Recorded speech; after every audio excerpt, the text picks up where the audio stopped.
إن الحمد لله نحمده ونستعينه ونستغفره ونعوذ بالله من شرور أنفسنا ومن سيئات أعمالنا من يهده الله فلا مضل له ومن يضلله فلا هادي له ونشهد أن لا إله إلا الله وحده لا شريك له ونشهد أن محمدا عبده ورسوله أرسله بالحق بشيرا ونذيرا والصلاة والسلام على محمد وعلى آلہ وأصحابہ اجمعین ومن تبعهم بإحسان من الأئمة والهداة والصالحین إلى يوم القیامہ۔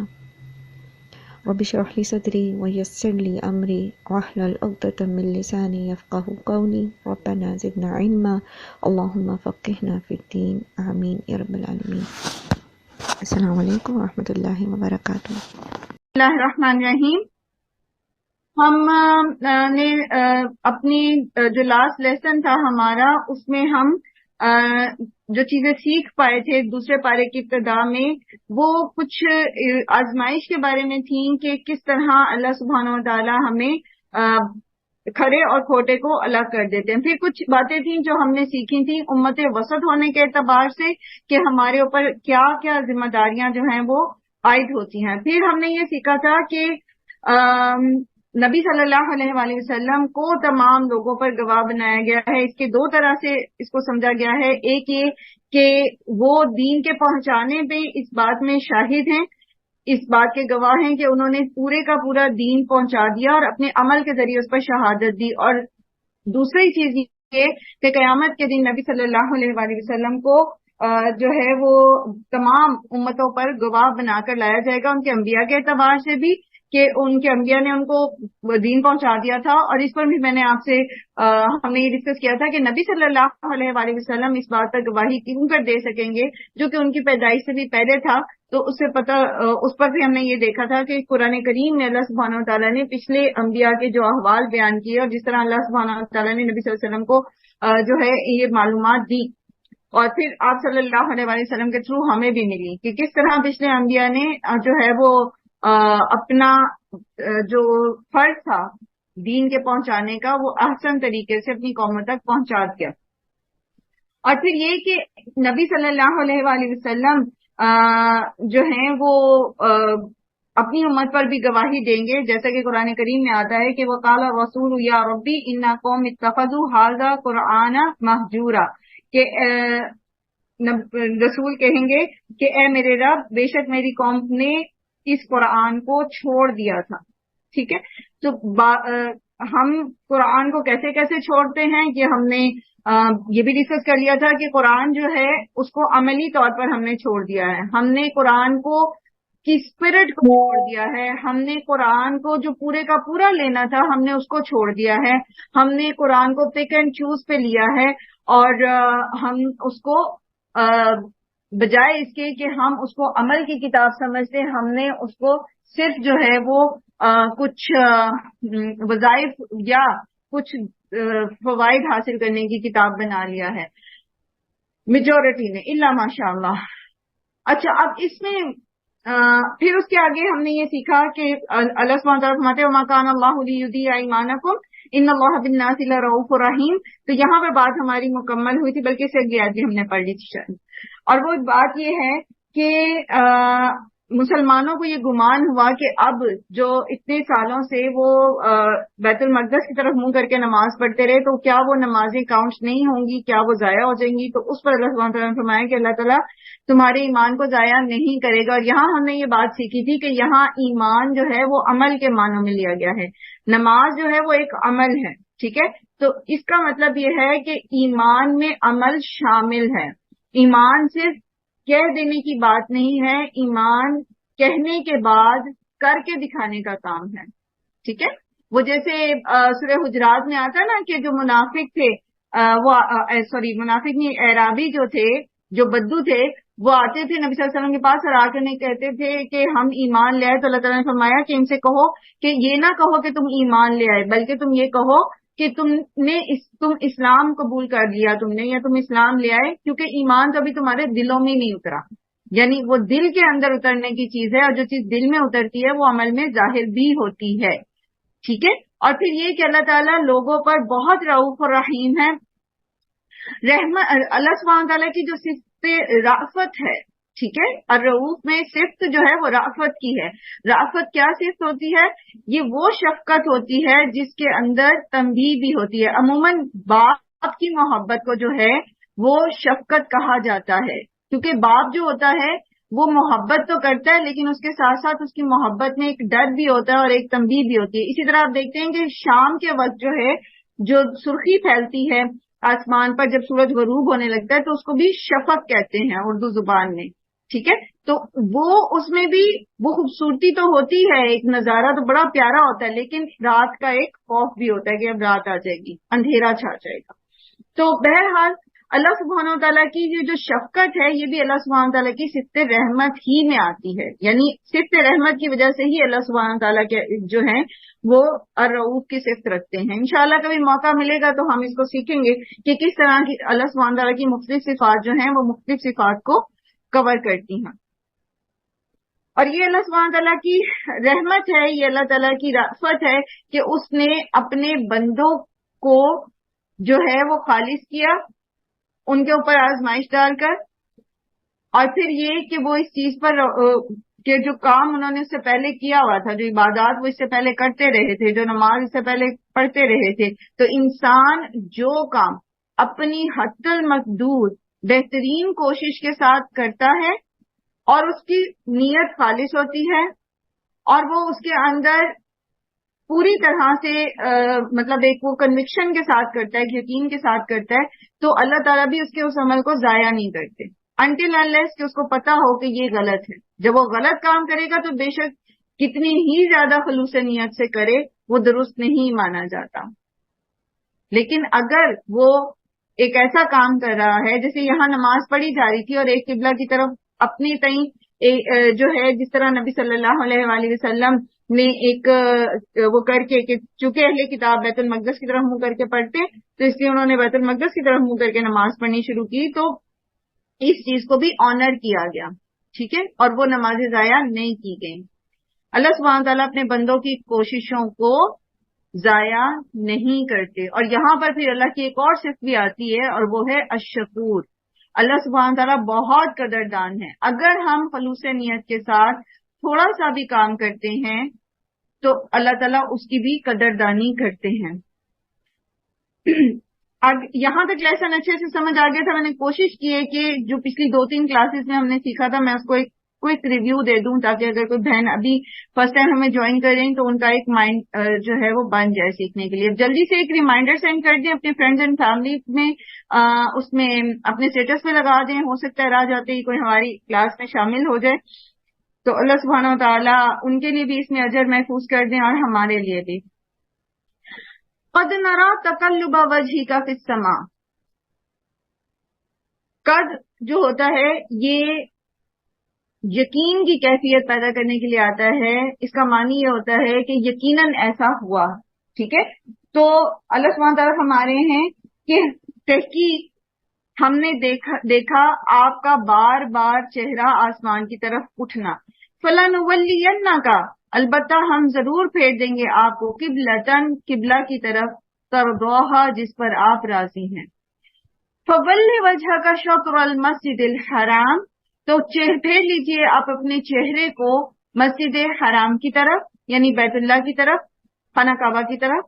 وَحَيْثُمَا كُنْتُمْ، اور جہاں کہیں بھی تم لوگ ہو، فَوَلُّوا وُجُوهَكُمْ شَطْرَهُ، تو پھیر لو اپنے چہروں کو اسی کی طرف یعنی خانہ کعبہ کی طرف. وَإِنَّ الَّذِينَ أُوتُوا الْكِتَابَ، یہاں تک پہلے اس کو تھوڑا سا ڈسکرائب کر رہے تھے. میں یہ پہلے آپ کو بتا چکی ہوں کہ نبی صلی اللہ علیہ وآلہ وسلم کی دلی چاہت یہ تھی کہ قبلہ جو ہے وہ حرم پاک کو، خانہ کعبہ کو قرار دے دیا جائے. اس کی بنیادی 2 وجوہات ہیں. ایک تو یہ کہ جو ابتدائی سب سے پہلا جو قبلہ تھا وہ خانہ کعبہ تھا اور اس کی ہسٹری ہم نے پیچھے پڑھی تھی، ٹھیک ہے. جب ہم حضرت ابراہیم کے کعبہ کی تعمیر کی پڑھے تھے آیات تو اس وقت ہم نے پڑھا کہ سب سے پہلی عبادت گاہ جو بنائی گئی وہ کون سی تھی؟ وہ خانہ کعبہ ہی تھی. جیسے سورہ آل عمران کی وہ آیت بھی ہم نے پڑھی تھی کہ جو پہلا گھر بنایا گیا زمین پر وہ کون سا ہے؟ جو مکہ میں ہے یعنی کعبہ جو ہے. تو ایک تو یہ نبی صلی اللہ علیہ وسلم کا دل تھا کہ چونکہ اصل میں عبادت گاہ جو سب سے پہلا قبلہ ہے وہ خانہ کعبہ تھا، تو وہ آپ صلی اللہ علیہ وسلم چاہتے کہ اس طرف جو ہے وہ ہم رک کر کے نماز پڑھیں۔ دوسری بنیادی وجہ یہ تھی کہ یہ چیز کلیئر ہو جائے، یہ چیز واضح ہو جائے کہ اب بنی اسرائیل کے پاس دین کی لیڈرشپ نہیں ہے، اب قیادت اور سیادت جو ہے دین کی وہ امت مسلمہ کے پاس آ گئی، تو امت مسلمہ کا قبلہ بنی اسرائیل کے قبلے سے الگ ہونا چاہیے۔ ٹھیک ہے، تو تحویل قبلہ میں یہ حکمت بھی ہے تاکہ یہ بات سمجھا دی جائے کہ اب بنی اسرائیل جو ہیں وہ دین کا جو قیادت ہے وہ ان کے پاس نہیں رہی، اب جو مکمل دین ہے وہ مسلمانوں کے پاس ہے، محمد صلی اللہ علیہ وآلہ وسلم کی امت کے پاس، اس لیے وہاں سے قبلے کو پھیر دیا گیا۔ اور یہ دو وجوہات تھیں جو صلی اللہ علیہ وسلم جس کی وجہ سے آپ چاہتے تھے اور آپ اس امید میں رہتے تھے، اور یہ جو بار بار چہرہ اوپر اٹھنے کی بات ہو رہی ہے تو آپ صلی اللہ علیہ وسلم اس امید میں ہوتے تھے کہ جبرائیل اتریں اور وہ یہ حکم دیں۔ ٹھیک ہے، اور پھر ہم نے پڑھا کہ کس طرح سے جو ہے کعبہ کی جو تحویل ہے، جو اس کا رخ پھیرنا ہے، اس کا حکم آیا اور مسلمانوں نے اس پر عمل کیا۔ اور یہاں پر یہ جو کہا جا رہا ہے کہ فولی وجہ کا شطر المسجد الحرام وحیثما کنتم فولوا وجوہکم شطرہ، تو پہلے بھی یہ کسی نے کوشچن کیا تھا تو اس مرد میں نے اس کو بیان کر دیا تھا، دوبارہ ریوائز کر دیتی ہوں کہ فرض نماز کے لیے ضروری ہے کہ آپ قبلہ رخ کریں گے۔ ٹھیک ہے، حضر میں گھر میں تو یہ مشکل نہیں ہوتا، جہاں آپ مقیم ہوتے ہیں وہاں یہ مشکل نہیں ہوتا، آپ کی ورک پلیس میں بھی مشکل نہیں ہوتا، لیکن سفر میں یہ بعض اوقات ایسا ہوتا ہے کہ نماز کا وقت ہو جاتا ہے تو پھر کیا کریں، تو فرض نماز ہے، تو اس میں جب آپ نے فرض نماز پڑھنی ہے تو پھر آپ کو قبلہ رو سواری سے اترنا پڑے گا، یا اگر سواری ٹرین وغیرہ ہے تو ٹرین میں آپ قبلہ رو ہو کر نماز پڑھ سکتے ہیں۔ کھڑا بھی ہونا ہوتا ہے اس میں، سارے قیام اور رکوع و سجود کو پراپرلی کرنا ہے، فرض نماز۔ لیکن فرض کریں کہ کوئی ایسی سچویشن، اچھا دوسری سچویشن کیا ہوتی ہے کہ اگر آپ کا سفر ایسا ہے اور آپ کو پتا ہے کہ آپ بیچ میں نہیں رک سکتے، تو سفر کی ڈیوریشن کے اعتبار سے آپ جمع صلاح بھی کر سکتے ہیں۔ ظہر کے وقت میں آپ اثر پڑھ کے نکل سکتے ہیں اور پھر آپ اپنی منزل پہ پہنچ کے عشاء کے وقت میں مغرب ملا کے پڑھ سکتے ہیں، جمع صلاح کر سکتے ہیں۔ ٹھیک ہے، اور جمع صلاح دو طرح کی ہوتی ہے، ایک ہوتی ہے جمع تقدیم اور ایک ہوتی ہے جمع تاخیر۔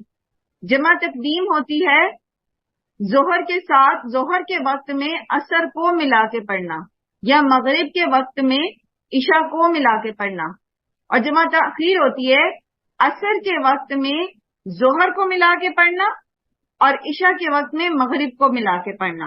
ٹھیک ہے، تو یہ بھی کیا جا سکتا ہے۔ پھر یہ کہ فرض کریں،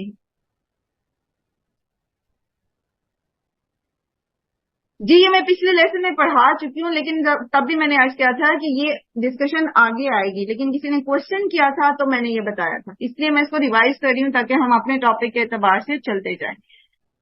نفل کے اعتبار نفل جو ہوتے ہیں وہ آپ سواری پر پڑھ سکتے ہیں، قبلہ رو ہو کر نیت کریں گے اور اس اعتبار سے پھر آپ جس رخ بھی سواری جائے آپ اس میں بیٹھ کر نوافل اور وتر پڑھ سکتے ہیں۔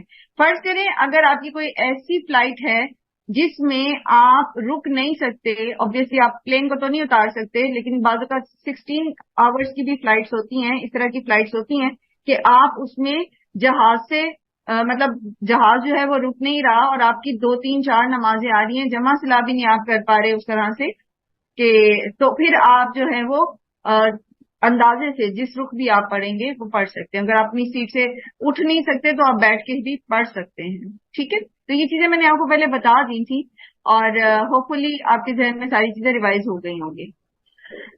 وہ کتاب، جی وعلیکم السلام۔ ہاں جی ہاں جی، میں یہ پوچھنا چاہ رہی تھی کہ ہم نے تو یہ سنا ہے کہ عصر کی نماز کے ساتھ نہ نفل اور نہ کوئی دوسری نماز پڑھی جا سکتی ہے، تو کیا ہاں جی آپ بتا دیجیے گا۔ نفل نماز ہوتی ہے، ایک بات یاد رکھیں، یہ جو ممنوع اوقات ہے نا، زوال کا اور عصر کا اور فجر کے ساتھ کے بعد کا جو وقت، طلوع آفتاب کا جو وقت ہوتا ہے، اس میں آپ نوافل نہیں پڑھ سکتے۔ ٹھیک ہے، ٹھیک ہے. تو کیا نبی اثر صلی نماز اللہ علیہ وسلم نے اثر نماز کے ساتھ دوسری نماز ملا کے پڑھی جا سکتی ہے؟ یہ میں پوچھنا چاہ رہی ہوں. جی پڑھی جا سکتی. اثر سے پہلے اگر آپ کی ظہر قضا ہوئی ہے تو آپ جی. اثر سے پہلے اثر کے وقت میں ظہر کی نماز پڑھیں گے, اس کے بعد پھر آپ اثر پڑھیں گے اگر آپ کے پاس تھوڑا سا وقت ٹھیک. موجود ہے. Thank you. ہاں. وَإِنَّ الَّذِينَ أُوتُوا الْكِتَابَ, اور بے شک وہ لوگ جو کتاب دیے گئے, یعنی اہل کتاب یہودی ہیں, نصارہ بھی شامل ہے اس میں. لَيَعْلَمُونَ أَنَّهُ الْحَقُّ مِن رَبِّهِمْ, البتہ وہ یہ جانتے ہیں کہ یہ ان کے رب کی طرف سے حق ہے. ہو کی ضمیر جو ہے یہ اس کو مفسرین جو ہیں وہ نبی صلی اللہ علیہ وآلہ وسلم کی طرف بھی لے کر گئے ہیں اور تحویل قبلہ کی طرف بھی لے کے گئے ہیں, یعنی قبلہ کی طرف بھی لے کر گئے ہیں اور نبی صلی اللہ علیہ وسلم کی طرف بھی, کہتے ہیں یعنی نبی صلی اللہ علیہ وآلہ وسلم کو بھی اور قبلہ کو بھی یہ پہچانتے ہیں اور یہ جانتے ہیں کہ یہ جو کچھ بھی احکامات آ رہے ہیں یہ ان کے رب کی طرف سے ہیں. وَمَا اللَّهُ بِغَافِلٍ عَمَّا يَعْمَلُونَ, اور وہ اور نہیں اللہ غافل اس سے جو وہ عمل کر رہے ہیں, یعنی اللہ سبحانہ تعالیٰ ان کے اعمال کو دیکھ رہے ہیں. وَلَئِنْ أَتَيْتَ الَّذِينَ أُوتُوا الْكِتَابَ بِكُلِّ آيَةٍ, اور اگر آپ لائیں ان کے پاس, کن کے پاس, ان لوگوں کے پاس جو کتاب دیے گئے ہیں, یعنی بنی اسرائیل کے جو لوگ ہیں, بِكُلِّ آيَةٍ, ہر نشانی ہر ڈسکرپشن ان کے پاس لے کر آ جائیں, ان کی کتابوں میں سے آپ آیات نکال کر ان کو بتائیں, دکھائیں. ما تبعوا قبلتک, یہ آپ کے قبلے کی پیروی نہیں کریں گے. یعنی تمام نشانیاں ان کے سامنے ہونے کے باوجود بھی یہ قبلے کی پیروی نہیں کریں گے. وما بعضهم بتابعین قبلۃ بعض, اور ان میں سے بعض بھی پیروی نہیں کرتے بعض کے قبلے کی, یعنی عیسائی جو ہیں وہ کس طرف رخ کر کے اپنی عبادات کرتے ہیں, میں نے پہلے بتایا تھا آپ کو, بتائیے. بیت المقدس کی کرو. بیت المقدس کے کدھر کو, بیت المقدس کی طرف منہ کر کے نماز پڑھتے تھے عیسائی. میں نے آپ کو بتایا تھا, نہیں, مشرق کی طرف, بیت المقدس کے مشرقی حصے کی طرف منہ کر کے پڑھتے تھے جدھر مریم حضرت مریم علیہ السلام انہوں نے اعتکاف کیا تھا, ٹھیک ہے, جس طرف ان کا حجرہ ہے, اور ان کے اپوزٹ والی سائڈ پر جو ہیں وہ یہودی جو ہیں وہ ہیکل کی دوسرے کونے کی طرف جو ہے وہ کر کے پڑھتے تھے نماز, ٹھیک ہے. تو یہ تو ایک دوسرے کے قبلے کو فالو نہیں کرتے, تو یہ آپ کے قبلے کو کیسے فالو کریں گے؟ وَلَئِنِ اتَّبَعْتَ أَهْوَاءَهُمْ, یہ آپ کے قبلے کی پیروی نہیں کرتے, یہ آپس میں ایک دوسرے کے قبلے کی پیروی نہیں کرتے. اور اگر آپ نے ان کی خواہشات کی پیروی کی, من بعد ما جاءك من العلم, بعد اس کے پاس آ گیا علم, انک اذا لمن الظالمین, تو تب آپ ظالموں میں شمار ہوں گے. جانتے بوجھتے دوسروں کے پیچھے چلنا, صرف ان کو راضی کرنے کے لیے, صرف ان کی گڈ بکس میں آنے کے لیے, تو یہ کیا ہے, انسان کے پاس علم آ جانے کے بعد ایسی حرکتیں اس کو ظالم بنا دیں گی. ظالم سے مراد کیا ہے یہاں پر, ظلم کیا ہوتا ہے, ظلم کی ڈیفینیشن بتائی تھی نا میں نے آپ کو, مجھے لگتا ہے اس میں بھی مجھے ریویژن کے کالم بنوانے پڑیں گے. جی میم, اللہ تعالیٰ کے حق میں کمی کرنا, صرف اللہ کے حق میں کمی کرنا ظلم ہوتا ہے؟ نہیں میم, تمام جو ہمارے فرائض ہیں, جو مطلب ان کو چھوڑنا, اور مطلب جو جس کسی کا بھی ہم نے وہ جو حق ادا کرنا ہے نا, اس میں ہم جو کمی اور کوتاہی کرتے ہیں, کسی چیز کو اس کا حق نہ دینا, یعنی جس چیز کی وہ حقدار ہوتی ہے اس کو اس کا حق نہ دینا ظلم ہوگا. وال کلاک کا حق کیا ہے, وال کلاک کا حق کیا ہے کہ اس کو وال پہ لگایا جائے, that is made for that purpose, وہ دیوار پر لگائے جانے کے لیے بنائی گئی ہے. آپ اس کو زمین پہ رکھ دیں گے تو یہ ظلم ہے. بات سمجھ آئی؟ چیز کو جو اس کا حق ہے وہ نہ دینا ظلم کہلاتا ہے. اب اس میں آپ یہ بھی کہتے ہیں نا ظلم اس کو بھی کہتے ہیں نا, یعنی ایک کنگھی کو ہم بلا اجازت کوئی اور جگہ پہ رکھ دیں, اسی جگہ پہ نہ رکھے, شاید وہ بھی ظلم ہے.